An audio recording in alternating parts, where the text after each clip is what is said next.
കേരളത്തിൽ പച്ചയ്ക്ക് വർഗീയത പറഞ്ഞ് വോട്ട് പിടിക്കുന്ന ഈ മരവാണോ ഉണ്ടല്ലോ, ഇവനെ നിങ്ങൾ ഇനി ആരും ഒട്ടകമെന്ന് വിളിക്കരുത് കേട്ടോ. ഒട്ടകമെന്ന് വിളിച്ചാൽ ഒട്ടകം പോയി നമുക്കെതിരെ കേസ് കൊടുക്കും. ഇവനെ വല്ല ചെന്നായ എന്നോ അല്ലെങ്കിൽ വല്ല മൂങ്ങ എന്നോ അങ്ങനെ വേറെ എന്തെങ്കിലും പേരിട്ട് വിളിക്കുന്നതായിരിക്കും നല്ലത്. കാരണം മനുഷ്യന്റെ ഗുണമല്ലല്ലോ ഈ വേട്ടാവളിയൻ കാണിച്ചുകൊണ്ടിരിക്കുന്നത്. ഇതിനു മുമ്പ് ഇലക്ഷൻ എന്ന സമയത്ത് നിങ്ങൾക്കറിയാം, ഒരു ക്രൈസ്തവ ദേവാലയത്തിലേക്ക് കയറി ചെന്നിട്ട് പച്ചയ്ക്ക് വർഗീയത പറഞ്ഞിട്ടുള്ള ഈ ഒരു മരവാണത്തിന് നമ്മുടെ കേരള സർക്കാർ എന്തെങ്കിലും ചെയ്തു? ഒരു പുല്ലും ചെയ്തിട്ടില്ല. ഇപ്പോൾ ഈ ഇലക്ഷനിൽ ഗുരുവായൂർ മത്സരിക്കുമ്പോൾ പോലും പച്ചയ്ക്ക് വർഗീയത പറയും, ഒരു മതത്തിനെതിരെ രൂക്ഷമായ ഭാഷയിൽ വിമർശിക്കുകയും ചെയ്യുന്ന ഈ മരവാണത്തിനെതിരെ നടപടിയെടുക്കാൻ നമ്മുടെ സർക്കാർ തയ്യാറാകുന്നുണ്ടോ? നമ്മുടെ നിയമ സംവിധാനങ്ങൾ തയ്യാറാകുന്നുണ്ടോ? തെരഞ്ഞെടുപ്പ് കമ്മീഷൻ തയ്യാറാകുന്നുണ്ടല്ലോ? ഒന്നുമില്ല.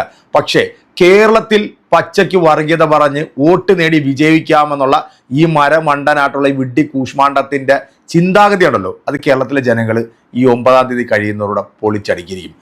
ഇപ്പൊ ഏറ്റവും വലിയ ട്രെൻഡ് എന്താണെന്ന് വെച്ച് കഴിഞ്ഞാൽ, കുറേ യൂട്യൂബർമാരുണ്ട്. ഈ യൂട്യൂബർമാരെ കൊണ്ട് നടന്നങ്ങ് സ്ക്രിപ്റ്റഡ് ആയിട്ടുള്ള വീഡിയോകൾ ചെയ്ത് അത് പ്രേക്ഷകരിലേക്ക് എത്തിക്കുക എന്നുള്ളതാണ് ഈ BJPയുടെ ചില മരമണ്ടന്മാരുള്ള ചില നേതാക്കന്മാർ കാണിച്ചുകൊണ്ടിരിക്കുന്നത്.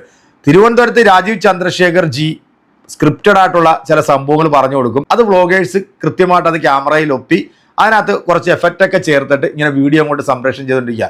ഒരാൾക്ക് 15,000 രൂപ വെച്ചിട്ടാണ് കേട്ടോ ഇവർ കൊടുക്കുന്നത്. ഇത് ഞാൻ വെറുതെ പറയുന്നതല്ല, ഇത് സത്യസന്ധമായിട്ടുള്ള കാര്യമാണ്. കേരളത്തിൽ ഉടനീളം BJPയുടെ നേതാക്കന്മാർ കാണിക്കുന്ന കോപ്രായങ്ങളും ഇവർ കാണിക്കുന്ന വിഡ്ഢിത്തരങ്ങളൊക്കെ അതേപോലെ ഷൂട്ട് ചെയ്ത് ജനങ്ങളുടെ മുമ്പിലേക്ക് ഇറക്കി വിട്ടു കഴിഞ്ഞാൽ ഒരാൾക്ക് 10,000 തൊട്ട് 15,000 തൊട്ട് 1.5 ലക്ഷം രൂപ വരെ വാങ്ങിക്കുന്ന വേട്ടാവളിയനുണ്ട് കേരളത്തിൽ. നിങ്ങൾക്കറിയാമല്ലോ, മാനുഫാക്ചറിങ് ഡിഫക്റ്റ് സംഭവിച്ച് ഫസൽ കാരാട്ട് എന്ന് പറയുന്ന ഒരു പരമ വേട്ടാവളിയൻ, അവന് 1.5 ലക്ഷം രൂപയാണ് മാസം ഈ സംഘപരിവാർ കൊടുത്തോണ്ടിരിക്കുന്നത്. കാരണം എന്തായാലും ഈ മൂങ്ങ ഗോപാലകൃഷ്ണൻ ജി ഉണ്ടല്ലോ, ഇപ്പൊ കുറെ വീഡിയോ ആയിട്ട് വന്നിട്ടുണ്ട്.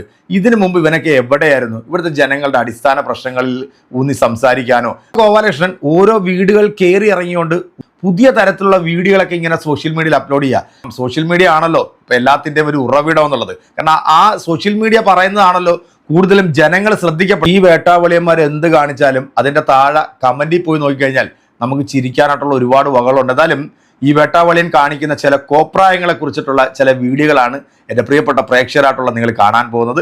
വീഡിയോ കണ്ട് ആസ്വദിച്ച് നിങ്ങളുടെ കമന്റുകൾ അറിയിക്കുക.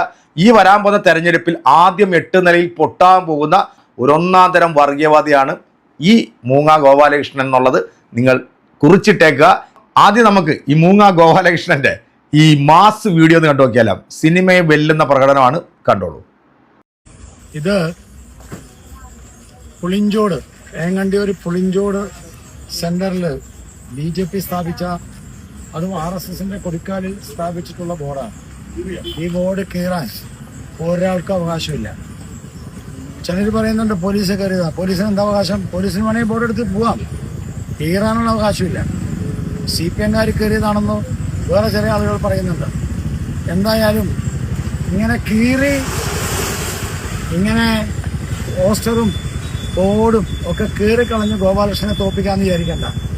ഒരു ഭാഗത്തൂടെ പോലീസിനെ കൊണ്ട് കേസെടുപ്പിക്കുന്നു, വേറൊരു ഭാഗത്തൂടെ എന്താ പറയുക അച്ചടക്ക നടപടി ഗോപാലകൃഷ്ണനെതിരെ സ്വീകരിക്കുന്നു, വേറൊരു ഭാഗത്തൂടെ കോഡ് ഓഫ് കോണ്ടക്റ്റിന്റെ കാര്യം പറയുന്നു. പക്ഷെ ഇതിലൊന്നും BJPയെ, ഗോപാലകൃഷ്ണനെയോ താമരയെയോ നരേന്ദ്രമോദിയോ തടയാൻ കഴിയില്ല.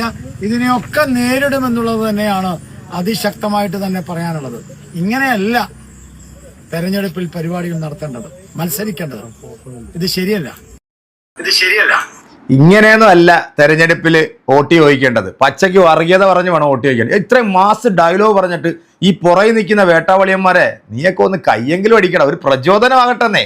ഇനി അടുത്ത് കാണണ്ടേ, ഇതിലും രസകരമാണ്.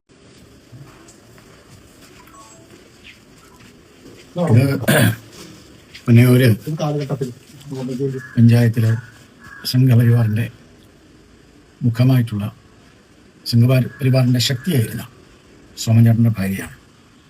സോമൻചേട്ടൻ കിടപ്പാണ്, തീരവയ്യ, എഴുന്നേക്കാൻ വയ്യ. ഒരു കാലഘട്ടത്തിൽ ഈ പുന്നയൂരിലെ സിംഹഗർജനമായിരുന്നു. എല്ലാ തിന്മകൾക്കുമെതിരെ പോരാടിയ ആളാണ്. ഗുരുസ്വാമിയാണ്, വയ്യാതെ കിടപ്പാണ്. ചേച്ചിക്ക് വല്ലാത്ത വിഷമമുണ്ട്. ഞങ്ങൾക്കൊക്കെ അറിയാം, സംഘടനയ്ക്ക് വേണ്ടിയിട്ട് എത്രയോ കൊടിയ മർദ്ദനങ്ങളേറ്റ ഒരു സ്വയംസേവകനാണ്, ഒരു റിയൽ സ്വയംസേവകനാണ്. എന്നെ കണ്ടിട്ട് തിരിച്ചറിഞ്ഞു, ദയാനന്ദനെ കണ്ടിട്ട് തിരിച്ചറിഞ്ഞു. പക്ഷെ ചേച്ചിയുടെ കണ്ണീര് കാണുമ്പോൾ ഒരു സങ്കടം. പക്ഷെ ഇതെല്ലാം സംഘടനയ്ക്ക് വേണ്ടിയിട്ടാണ്, ഹിന്ദുത്വത്തിന് വേണ്ടിയിട്ടാണ്. നമസ്കാരം. മനുഷ്യന് വേണ്ടിയല്ല, ഇതെല്ലാം ഹിന്ദുത്വത്തിന് വേണ്ടിയിട്ടാണ്. ഇവനെ പോലെ പച്ച വർഗീയത പറയുന്ന ഈ മതയോളിയെ എൻ്റെ പ്രിയപ്പെട്ട നല്ലവരായിട്ടുള്ള ഗുരുവായൂരിലെ വോട്ടർമാർ ഈ 9-ാം തീയതി വിധി എഴുതണം കേട്ടോ. ഇനിതേ അടുത്തതാണ് അതിലും രസം. നോക്കൂ, ഈ വീട്, ഈ കാണുന്ന ഈ വീടുകൾ 1978 മത തീവ്രവാദികളാൽ കൊല ചെയ്യപ്പെട്ട ചക്കേട്ടൻ്റെ മക്കളുടെ വീടുകളാണ്. ഇത് ചക്കേട്ടൻ്റെ മകനാണ് മണി. 1978 കേട്ടോ, അടുത്തൊന്നുമല്ല. രാമക്ഷേത്രമൊന്നും അന്ന് വിഷയമേ അല്ല.